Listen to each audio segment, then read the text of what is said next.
Hello, my name is Peter Schantz, and I'm professor at GIH in Stockholm, Sweden. It is the oldest school for human movement and health studies in the world, and it was formed by Per Henrik Ling in 1813. Welcome to join the open lecture, Can Nature Really Affect Our Health? The background to it is that I'm working with how human movement, health and environment are related. And the role of nature in this respect is just as important as it is fascinating to sort out and try to understand. The WHO defines health as a state of physical, mental and social well-being, and not merely the absence of disease or infirmity. Thus, well-being and absence of diseases are different health variables in their own right and can be independent of each other.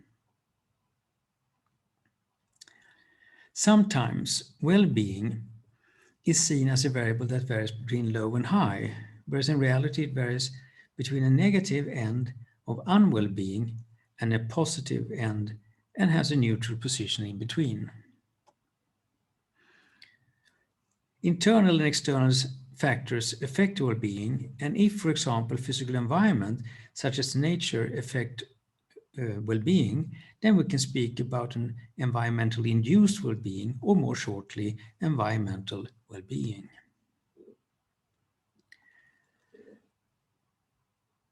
Again, diseases represent a separate health variable with number of diseases and degree of sickness, as well as premature mortality as outcomes. I have divided my presentation into 3 lectures. First, 2 relate to these different health variables, and the third one relates to whether nature acts through stimulating the more physical activity and thereby is health enhancing. For millions of years, man was surrounded by nature and nothing else.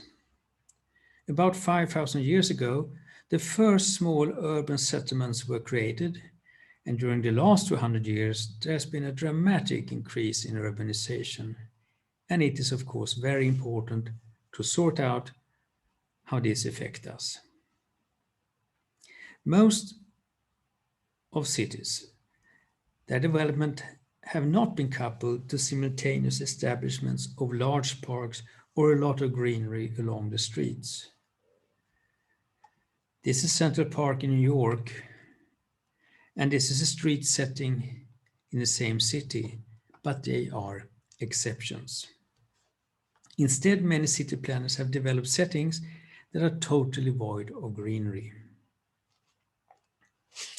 Now, it's not easy to study the effect of nature on health, and that is due to that there are so many aspects that often vary between an urban and a nature-dominated area.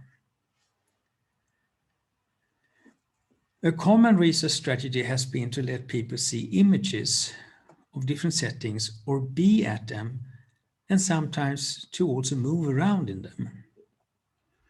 Now, before we see the results from such research, I was thinking that you perhaps would like to be your own researcher and study objects in relation to different settings.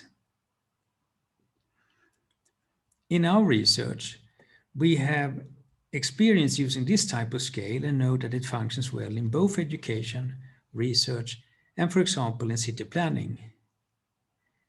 But for our need today, I have suggested we use this scale.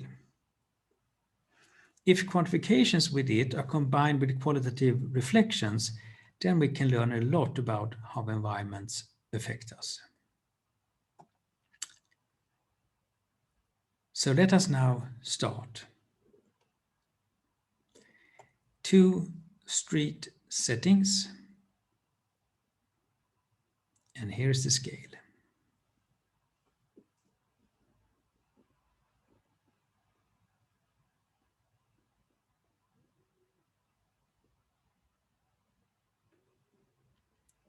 A downtown park in Stockholm, Humlegården, with the trees to the left, and with the trees sawn off to the right.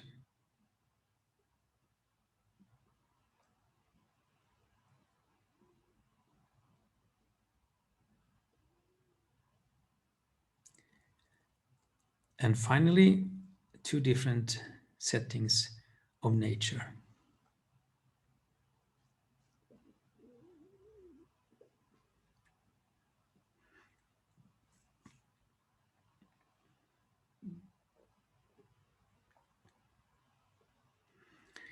I would have loved to hear about your results and comments. And indeed, if anyone wants to write to me, feel free to do so, and later you will find my email address.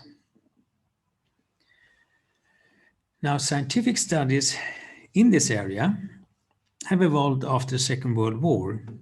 Not least psychology has contributed substantially, and at the beginning of the 1980s, concordant images from both North American and European research conveyed the message that most green settings compared to urban environments without green elements have the following effects.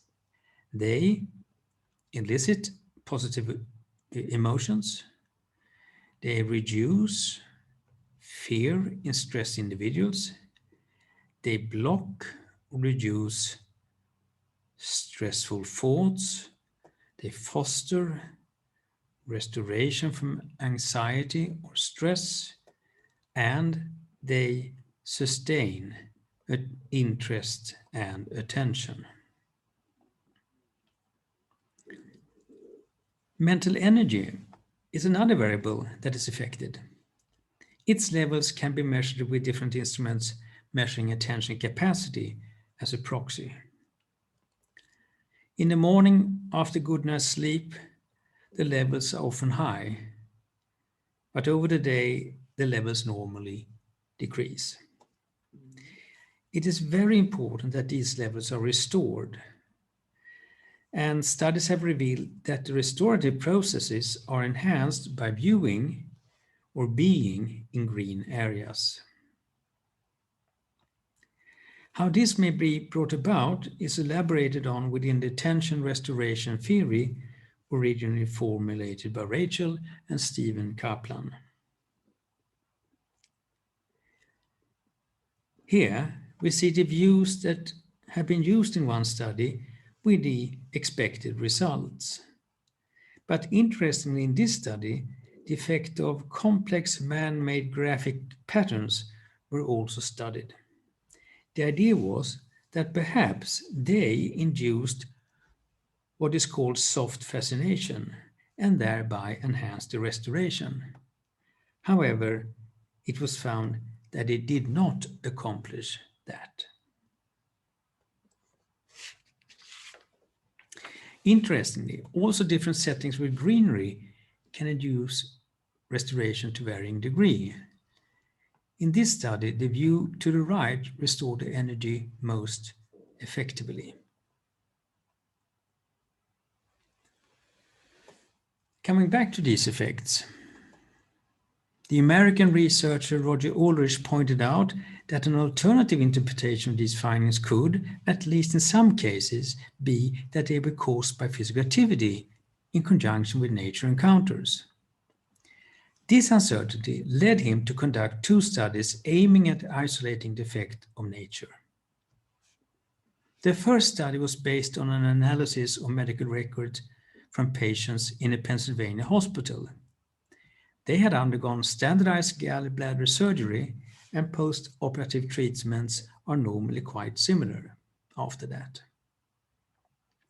Ulrich studied whether the view from the hospital room affected patients during that period, and by chance they were assigned either rooms that overlooked leafy trees or a monotonous brick wall without character. Now, each group of 23 patients were matched with regard to relevant background variables, and the results were that those who could see the trees had fewer negative notes than those facing the brick wall, and this matter was recorded by nurses in the medical charts in the 7 days after the surgery. Furthermore, the amount and strength of pain-reducing medications were lower for those patients, and their hospitalization period was shorter. Thus, this study provides evidence that greenery can positively affect the recuperation after surgery and in several ways. But how could the trees have such an effect? There may be a specific and unique causal pathway that natural elements act through. However, perhaps it's instead due to a more general phenomenon. Many studies indicate that greenery has the potential to fascinate us more than man-made settings, and thus greenery may be the vehicle that distracts us and de-emphasizes problems such as pain and anxiety. A well-designed psychophysical study from Stockholm University is in this respect of great interest. In it, healthy runners regulated their own running speeds with a scale for rating perceived exertion. They ran either horizontally indoors on a treadmill in a room without any windows, and then they got these results. Now, interestingly, when they ran outdoors on a trail in a green setting by a lake, they ran on average 80% faster and had much higher levels of heart rate and lactic acid in the blood. And both those measures are objective signs of physical strain. Now, here is an image of the outdoor setting for the running. The results were interpreted in this way. Stimuli reaching conscious levels depend on competition between internal cues from the body and external cues from the experience of the external environment. The maximal capacity of the consciousness to handle information is limited, and as a consequence, the influx of signals from the body may be filtered away or dampened through competition from an influx of external cues. And it makes us experience physical work as considerably easier when running outdoors in nature. And in that fashion, both the running and the hospitalization studies might be explained. But again, it is possible that there are unique causal pathways connected to the green elements of various kinds, and that they can explain these results. It is, for example, possible that stress reactions and handling of stress are involved. This brings me to a later study by Ulrich and co-workers, in which physiological indicators of stress were used to evaluate how natural settings compared to urban environments affect stress recovery. A film showing serious injuries occurring in an occupational context and leading to bloodshed was viewed by 120 students. That film led to markedly increased stress levels in all students. Thereafter, they either saw films with natural environments, urban environments with people walking in a pedestrian mall, or urban environments with a lot of motorized traffic. Among those who viewed the natural settings afterwards, the stress levels lowered rapidly, while on the other hand, they declined more slowly and to a lesser extent in individuals watching the two urban settings. The students' subjective judgments coincided with the objective findings. Now, the researchers interpreted the effect of the natural setting as being due to activation of the parasympathetic nervous system and considered that it was in line with the psychoevolutionary theory that, as humans, we are created in consonance with nature and thereby process that form of visual perception differently than we process visual perceptions of man-made synthetic environments. Findings like this led to the mentioned psychoevolutionary theory.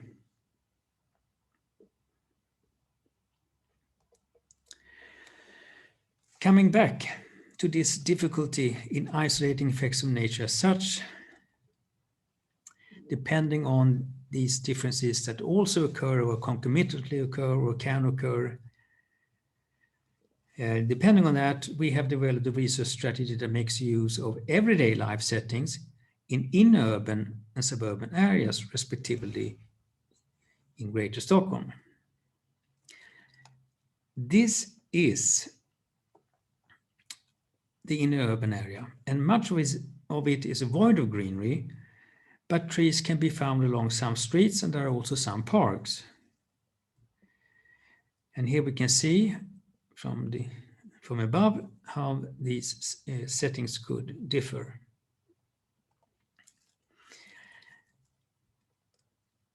Now, in those settings, we illuminated where perceived greenery in normal everyday cycling commuting routes stimulated to the cycling in itself.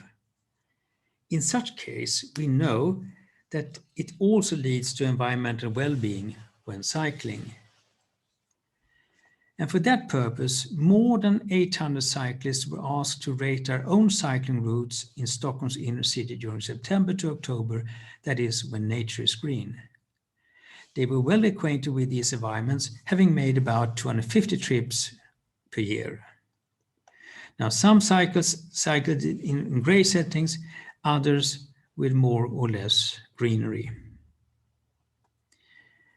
Now, this figure with perceived level of greenery on the x-axis and appraised level of whether the route environment in which one cycles on the whole inhibits or stimulates the cycle commuting. It shows the ratings from these more than 800 cyclists. Similar results were noted when we asked more than 1,000 cyclists rating their own environments in suburban areas in Greater Stockholm.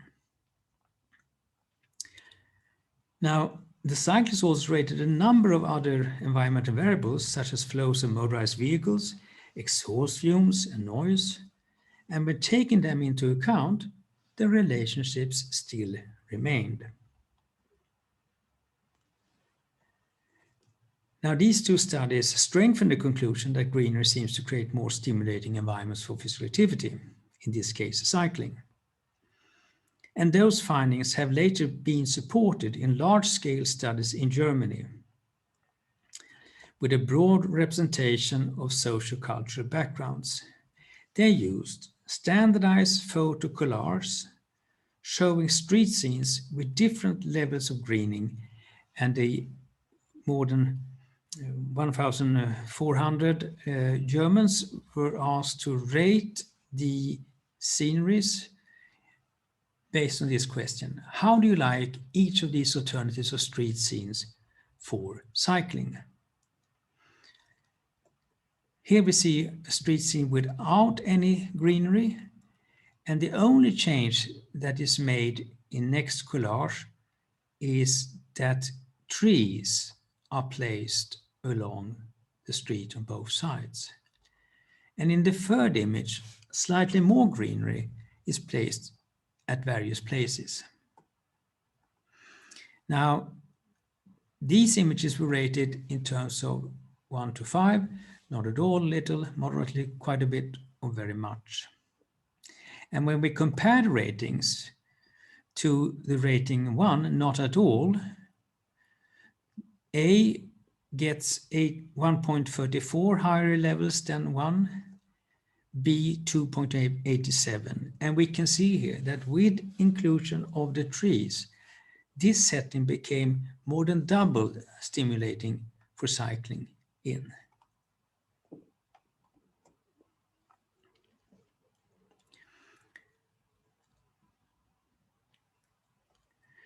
Now this leads me to the summary, and we have here noted a number of studies with green environments compared to urban environments, and that the green environments induce mental changes and physical changes that enhance well-being. And these changes can be summarized as mood enhancement, and as reduction in stress, pain, and physical exertion, and finally recuperation, restoration of mental energy. Now, in the next lecture, I will start with commenting on possible relations between well-being and diseases, and thereafter discuss the preventive role or potential preventive role of nature on diseases and premature mortality, and that induce a much greater and more fantastic field of results, still enigmatic in many ways, but profoundly interesting. And then later I will come back with the movement pathway lecture. But already now I think it's important to note that the results are so strong that WHO has decided to give recommendations in terms of that apart from the value of direct contact with greenery for our health in our housing environments, there is evidence for a need for small and local green spaces very close to where people live and spend their day, as well as large green spaces offering formal provisions such as playing fields and opportunities to experience contact with nature and relative solitude. Now, another recommendation from WHO is that each child should have access to green spaces for play and physical activity. Now, this reference to this is found together with all other references here, and all these have been cited in this lecture. This brings me even closer to thanking you for your attention. If you want to see more of our research, you can see website at the bottom, middle part. And finally, again, if you want to write to me, feel free. I would be happy to have your reflections on the images, the comparisons that you have made, for example. But also for other reasons, please, you're welcome to contact me. And 2 other lectures will come. Now, I have also written a chapter about these issues for a book, and it's called the same, Can Nature Really Affect Our Health? And if you can't wait, you can find it freely downloadable via ResearchGate. So with that said, again, thanks for attention and goodbye.